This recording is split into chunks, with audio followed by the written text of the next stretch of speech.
Hi guys, magluluto tayo ngayon ng ham sandwich. So maglagay ako ng bread ito, then cheese, then bread. Then i-slice ko ito na maliliit guys.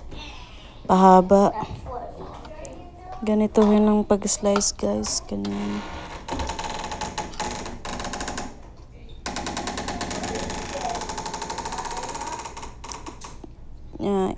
Bali, 4 pala ito guys. Para hindi masyado malaki guys. Pag i-roll na natin sa ham. Ayan. So ngayon guys, lagyan natin ng ham guys. Isa lang to ka ham, tas gina-slice ko lang din. Tas gina-connect ko sila. Ayan siya guys, para magamit natin, ma-roll natin. Yan na yung itsura guys. Tapos lagay lang natin dyan sa bowl. Ayan, ganyanin nyo lang guys.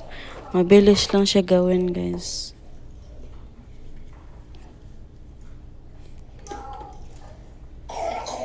O, diba? Lagay muna natin dyan hanggang maubos ito. Hanggang matapos itong 3. Ayan.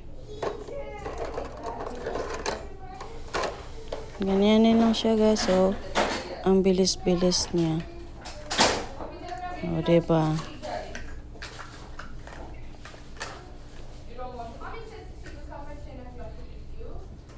Ayan guys. Simple lang siya guys.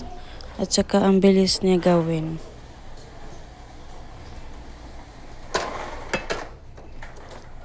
Ayan. So, ilagay na natin dito. Ayan. Ganyan lang siya guys, oh. I-arrange mo lang dyan sa bowl. Tapos magbitil tayo ng isa ka itlog. So, nilagyan ko pala ito ng coriander powder, then milk. Tapos sinalo-halo. Ganyanin lang siya guys. Oh, i-shake na saglit.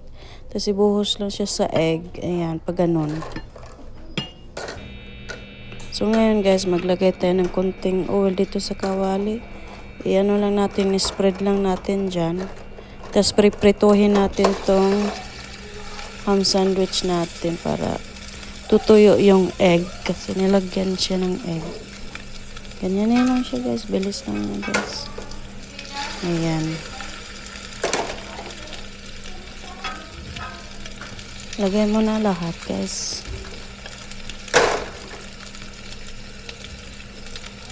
Ganyan lang siya guys. Bilis niya kaya. Oh, ayan. So baliktarin lang natin ang each side guys.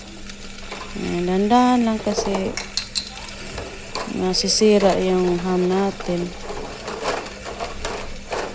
So, ganyan lang. So, pagkatapos,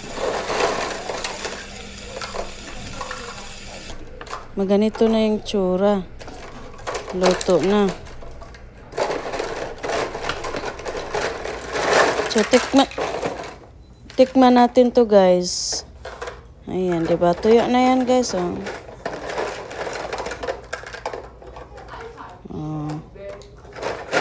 Sarap siya guys.